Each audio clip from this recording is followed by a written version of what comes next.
ಕಾರ್ಮಿಕ ಸಂಘಟನೆಗಳಿಂದ ಇವತ್ತು ದೇಶದ ಬಂದ್ಗೆ ಕರೆ ಕೊಡಲಾಗಿದೆ.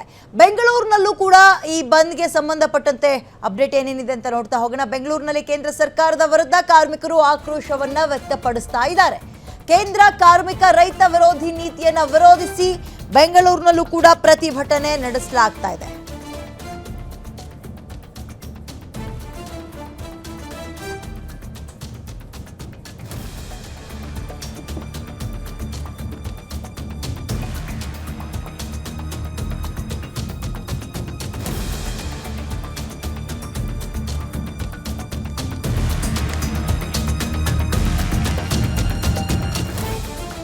ಸರ್ಕಾರದ ವಿರುದ್ಧ ಕಾರ್ಮಿಕರು ಆಕ್ರೋಶ ವ್ಯಕ್ತಪಡಿಸ್ತಾ ಇದ್ದಾರೆ. ಕೇಂದ್ರ ಕಾರ್ಮಿಕ ರೈತ ವಿರೋಧಿ ನೀತಿಯನ್ನ ವಿರೋಧಿಸಿ ನಾವು ಪ್ರತಿಭಟನೆ ಮಾಡ್ತಾ ಇದ್ದೀವಿ. ಮೇನಲ್ಲಿ ನಡಿಬೇಕಾಗಿದ್ದ ಹೋರಾಟಕ್ಕೆ ಬ್ರೇಕ್ ಹಾಕಿದ್ರು, ಈಗಲೂ ಹೋರಾಟಕ್ಕೆ ಬ್ರೇಕ್ ಹಾಕೋಕ್ ಬರ್ತಾ ಇದ್ದಾರೆ. ಕಾರ್ಮಿಕರ ಶಕ್ತಿಯನ್ನ ತಡೆಯೋಕ್ಕಾಗಲ್ಲ. ಕಾರ್ಮಿಕರನ್ನ ಎದುರು ಹಾಕೊಂಡ್ರೆ ಸರ್ಕಾರವೇ ಬಿದ್ದೋಗ್ಬಿಡುತ್ತೆ. ಕೇಂದ್ರ ಸರ್ಕಾರಕ್ಕೆ ಈ ರೀತಿಯಾಗಿ ಎಚ್ಚರಿಕೆಯನ್ನ ಕೊಡ್ತಾ ಇದ್ದಾವೆ ಕಾರ್ಮಿಕ ಸಂಘಟನೆಗಳು. 10ಕ್ಕೂ ಹೆಚ್ಚು ಕಾರ್ಮಿಕ ಸಂಘಟನೆಗಳು ದೇಶಾದ್ಯಂತ ಇವತ್ತು ಪ್ರತಿಭಟನೆಗೆ ಮುಂದಾಗ್ತಾ ಇದ್ದಾರೆ. ಇದರ ನಡುವೆ ವೇದಿಕೆ ಮೇಲೆ ಇದ್ದಾರೆ ಪೊಲೀಸರು. ಇದೀಗ ವರಲಕ್ಷ್ಮಿ ಹಾಗೂ ಪೊಲೀಸರ ನಡುವೆ ಮಾತಿನ ಚಕಮಕಿ ಕೂಡ ಆಗಿದೆ. ಅಂದ್ರೆ ವರಲಕ್ಷ್ಮಿ ಅಂದ್ರೆ ಅಲ್ಲಿರುವಂತವರು ಕೆಲವರ ನಡುವೆ ಮತ್ತು ಪೊಲೀಸರ ನಡುವೆ ಮಾತಿನ ಚಕಮಕಿ ಆಯಿತು.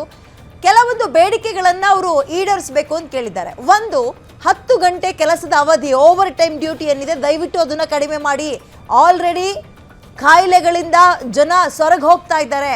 9 ಗಂಟೆಯೇ ಆಗ್ತಾ ಇಲ್ಲ, ಇನ್ನು 10 ಗಂಟೆ ಅಂದ್ರೆ ವಿಪರೀತ ಆಗುತ್ತೆ, ಅದನ್ನ ಕಟ್ ಮಾಡಬೇಕು. ಅದರ ಜೊತೆಗೆ ಉದ್ಯೋಗದಾತರ ಪರವಾಗಿ ನಿಂತ್ಕೋಬಾರದು ಕೇಂದ್ರ ಸರ್ಕಾರಗಳು. ಶ್ರಮಿಕರ ಪರವಾಗಿ ನಿಂತ್ಕೋಬೇಕು, ಕಾರ್ಮಿಕರ ಪರವಾಗಿ ನಿಂತ್ಕೋಬೇಕು, ಉದ್ಯೋಗಗಳನ್ನ ಹೆಚ್ಚು ಮಾಡಿ. ಹೀಗೆ ಕೆಲವೊಂದು ಬೇಡಿಕೆಗಳನ್ನ ಮುಂದಿಟ್ಕೊಂಡು ಈ ಪ್ರತಿಭಟನೆಯನ್ನ ಮಾಡ್ತಾ ಇದ್ದಾರೆ.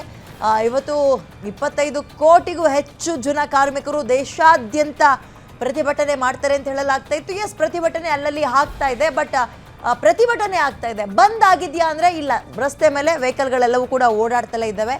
ಸೊ ಹಲವಾರು ಸಂಘಟನೆಗಳು ಇವರ ಬಂದ್ಗೆ ಕರೆ ಕೊಟ್ಟಿಲ್ಲ. ಆ್ಯಂಡ್ ರೈತರ ಪರವಾಗಿಯೂ ಕೂಡ ಇವತ್ತು ನಡೀತಾ ಇರುವಂತಹ ಹೋರಾಟ ಇದು. ಟೌನ್ ಹಾಲ್ ಮುಂಭಾಗ, ಬೆಂಗಳೂರಿನ ಮುಂದಿನ ಬೆಂಗಳೂರಿನ ಟೌನ್ ಹಾಲ್ ಮುಂಭಾಗದ ಚಿತ್ರಣವನ್ನು ಗಮನಿಸ್ತಾ ಇದ್ದೀರಿ.